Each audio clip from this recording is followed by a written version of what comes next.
Hello everyone. आज की class में हम डिस्कस करने जा रहे हैं केमिस्ट्री के चैप्टर परमाणु संरचना यानी एटॉमिक स्ट्रक्चर के बारे में, जिसमें आज हम बात करने वाले हैं तीन तरह के मॉडल्स की। थॉमसन का मॉडल, रदरफोर्ड का मॉडल और बोर का मॉडल। ये तीनों ही model exam point of view के अकॉर्डिंग बहुत ही इम्पोर्टेंट है। सो देख लेते हैं। सबसे पहले बात करते हैं थॉमसन के मॉडल की, जिन्होंने यह मॉडल दिया था 1898 में। क्या कहते हैं थॉमसन कि ये जो परमाणु होता है वो इस तरबूज की तरह होता है, प्लम पुडिंग की तरह होता है। इसलिए उन्होंने इस मॉडल को प्लम पुडिंग मॉडल या तरबूज मॉडल कहा। अब तरबूज मॉडल क्यों कहा? क्योंकि देखिए, इन्होंने क्या बताया कि ये जो भी तरबूज का पार्ट है, ये जो तरबूज है उसके अंदर जितना भी रेड कलर का, लाल कलर का पार्ट होता है, उसे उन्होंने धनात्मक आवेश यानी पॉजिटिव चार्ज कहा। और उसके अंदर बीच बीच में ये जो बीज धसे हुए होते हैं काले रंग के, इनको इसने इलेक्ट्रॉन नाम दिया। यानी थॉमसन कहते हैं कि तरबूज की तरह जितना भी लाल पार्ट है वो सभी धनात्मक आवेश है, और बीच बीच में जो काले कलर के बीज धसे हुए होते हैं, उसी तरह से इलेक्ट्रॉन भी परमाणु के अंदर बीच बीच में धसे हुए होते हैं। परंतु जो इलेक्ट्रॉन की संख्या है और प्रोटॉन की संख्या है वो बराबर होती है, इसलिए इन्होंने परमाणु को उदासीन भी कहा। देख लेते हैं, इन्होंने परमाणु को प्लम पुडिंग मॉडल कहा, तरबूज मॉडल कहा। यानी थॉमसन के मॉडल को प्लम पुडिंग और तरबूज मॉडल के नाम से भी जानते हैं। इनके अकॉर्डिंग जो परमाणु है वो सूक्ष्म गोलाकार संरचना है। कैसी है? सूक्ष्म गोलाकार संरचना।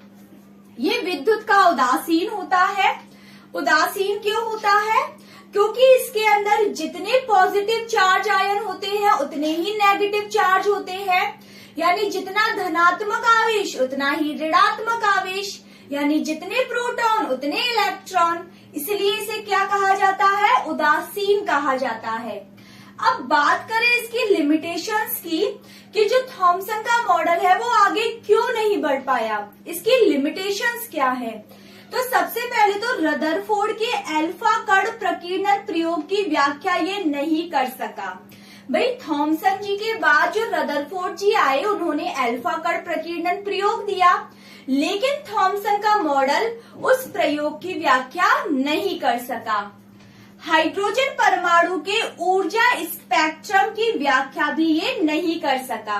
किसकी? हाइड्रोजन परमाणु के ऊर्जा स्पेक्ट्रम की व्याख्या नहीं कर सका।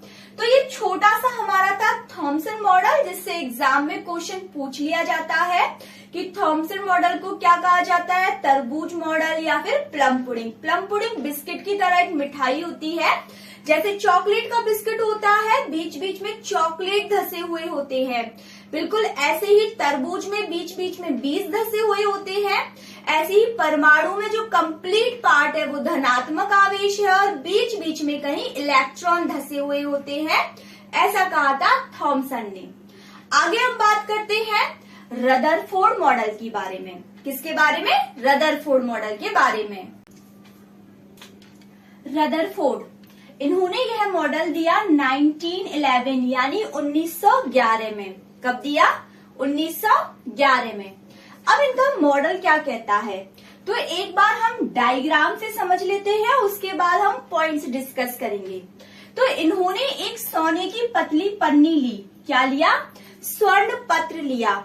अब सोने की पन्नी ही क्यों ली? क्योंकि जो स्वर्ण होता है, सोना होता है, इसमें आघात वर्धनीयता का गुण सबसे अधिक पाया जाता है।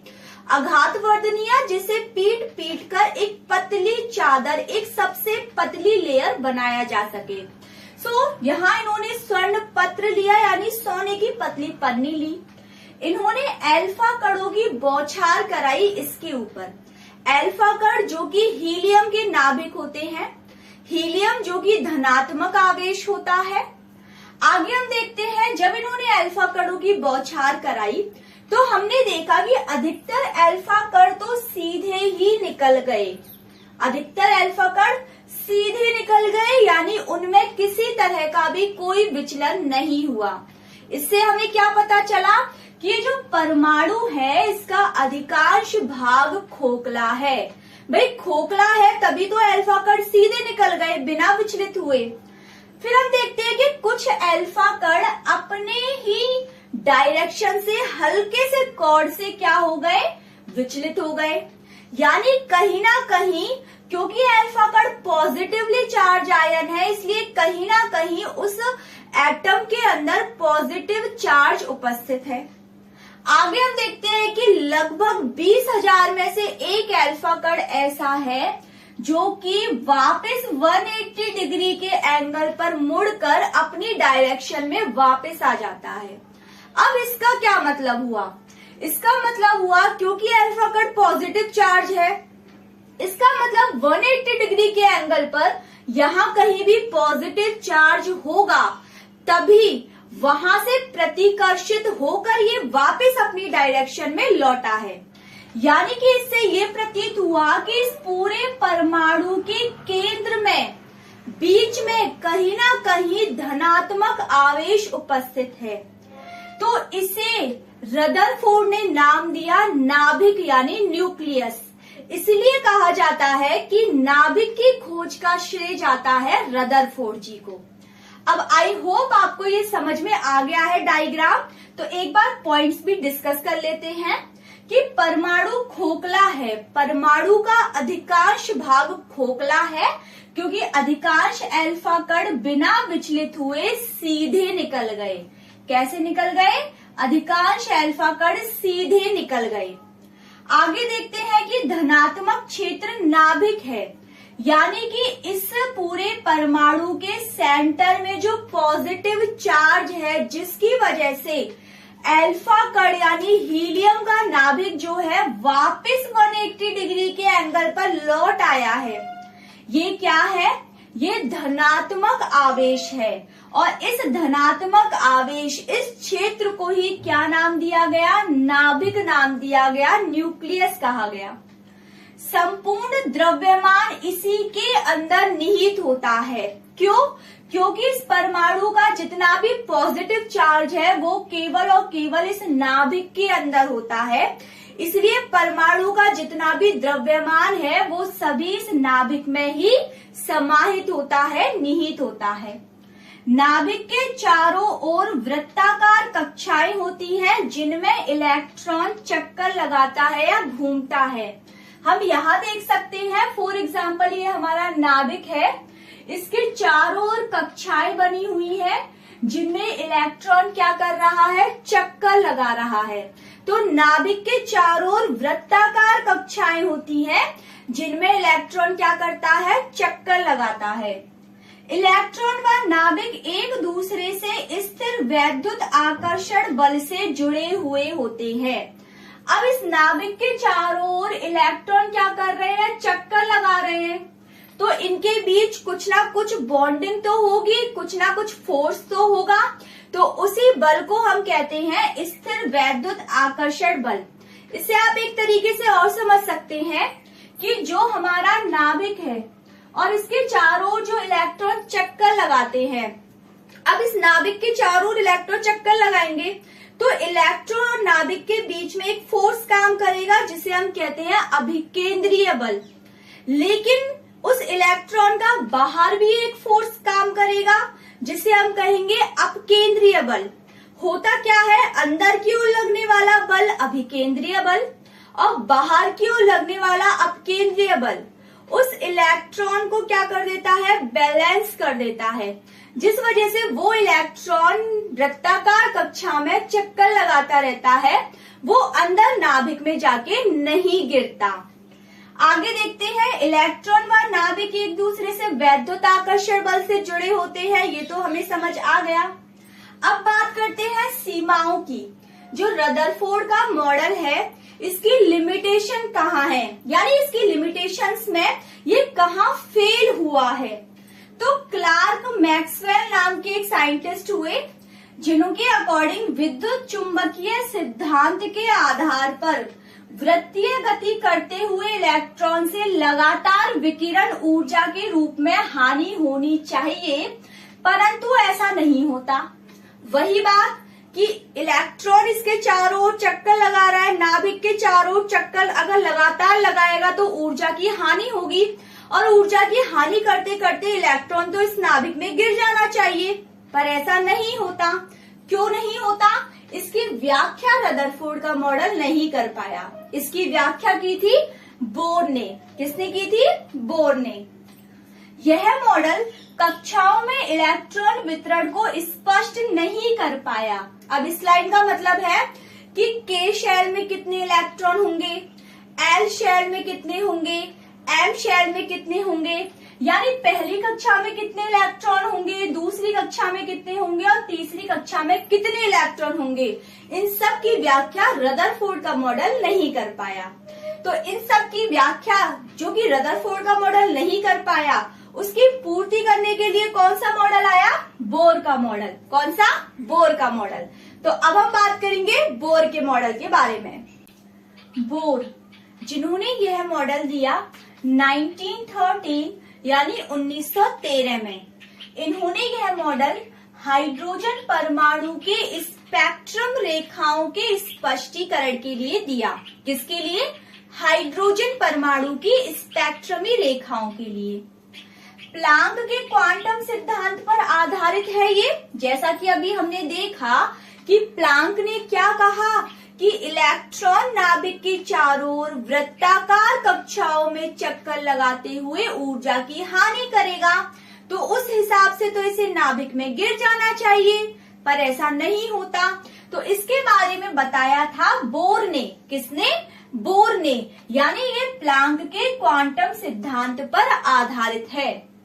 इलेक्ट्रॉन केवल कुछ कक्षाओं में ही चक्कर लगा सकते हैं, जिन्हें इलेक्ट्रॉन की विविक्त कक्षा कहते हैं।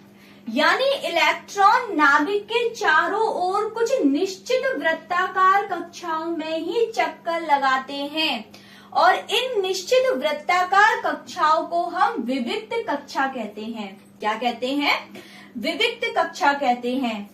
विविक्त कक्षा में चक्कर लगाते वक्त इलेक्ट्रॉन की ऊर्जा का विकिरण नहीं होता।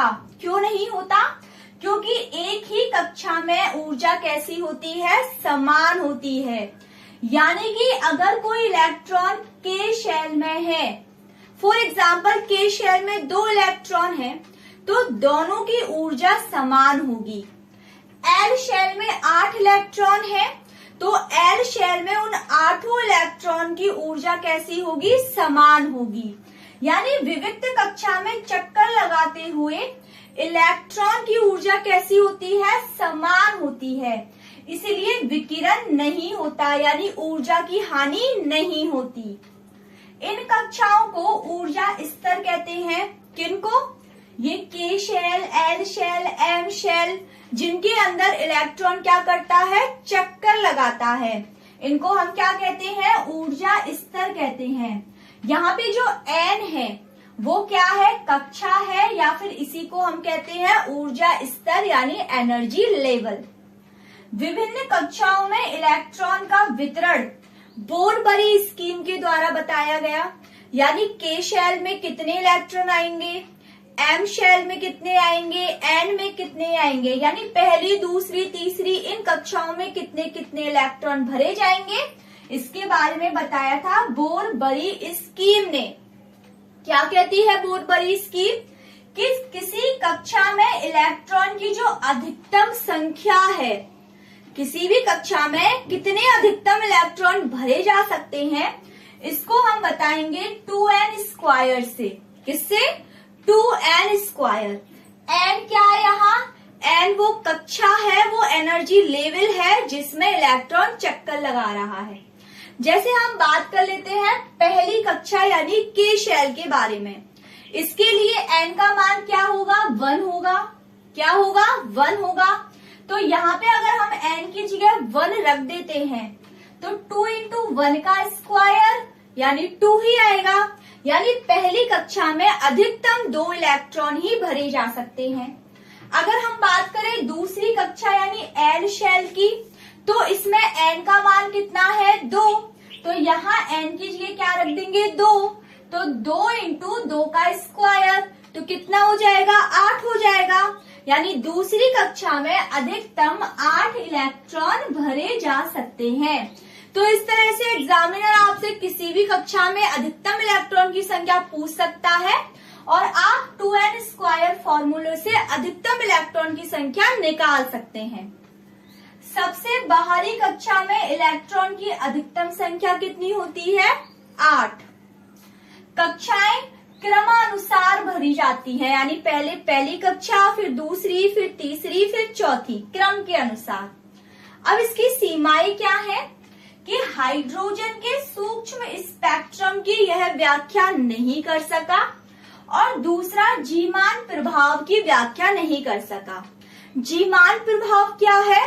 देखिए, जो एक वर्णी प्रकाश होता है यानी एक तरंग दैर्ध्य वाला प्रकाश होता है, ये क्या करता है, चुंबकीय क्षेत्र में रखे जाने पर विभाजित हो जाता है स्पेक्ट्रमी रेखाओं में। तो ये जीमान प्रभाव की व्याख्या नहीं कर सका।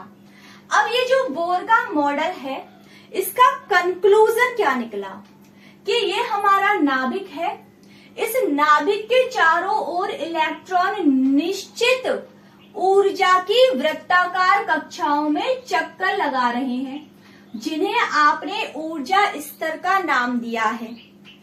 अब पहली कक्षा में अधिकतम इलेक्ट्रॉन कितने भरे जाएंगे, दूसरी में कितने भरे जाएंगे, ये डिपेंड करेगा बोर-बरी स्कीम पर, जिन्होंने सूत्र दिया था 2n स्क्वायर, जहां n क्या है उस कक्षा का मान है। अब हम देखते हैं कि प्लांक के सिद्धांत पर किस प्रकार ये आधारित है। तो जैसा कि प्लांक ने कहा कि इलेक्ट्रॉन नाभिक के चारों ओर चक्कर लगाएगा तो ऊर्जा की हानि करेगा, और ऊर्जा की हानि करेगा तो नाभिक में गिर जाएगा, पर ऐसा नहीं होता। क्यों नहीं होता? क्योंकि इलेक्ट्रॉन निश्चित ऊर्जा के वृत्ताकार कक्षाओं में चक्कर लगा रहा है, निश्चित ऊर्जा के, और यहाँ ये कोई भी ऊर्जा की हानि नहीं करता। दूसरी चीज, नाभिक में अंदर की ओर और इलेक्ट्रॉन से बाहर की ओर, यानी इलेक्ट्रॉन और नाभिक के बीच में और इलेक्ट्रॉन से बाहर की ओर दो तरह के बल काम करेंगे, अभिकेंद्रीय और अपकेंद्रीय, जो उस इलेक्ट्रॉन को संतुलित कर देंगे, जिस वजह से ये नाभिक में नहीं गिरता। तो कुल मिला के ये था हमारा बोर का मॉडल। आई होप आप सभी को क्लियर है हमारे तीनों ही मॉडल, थॉमसन, रदरफोर्ड और बोर, जो कि एग्जाम पॉइंट ऑफ व्यू से बहुत ही इंपॉर्टेंट है, जिनमें से छोटे छोटे क्वेश्चन एग्जाम में पूछ लिए जाते हैं।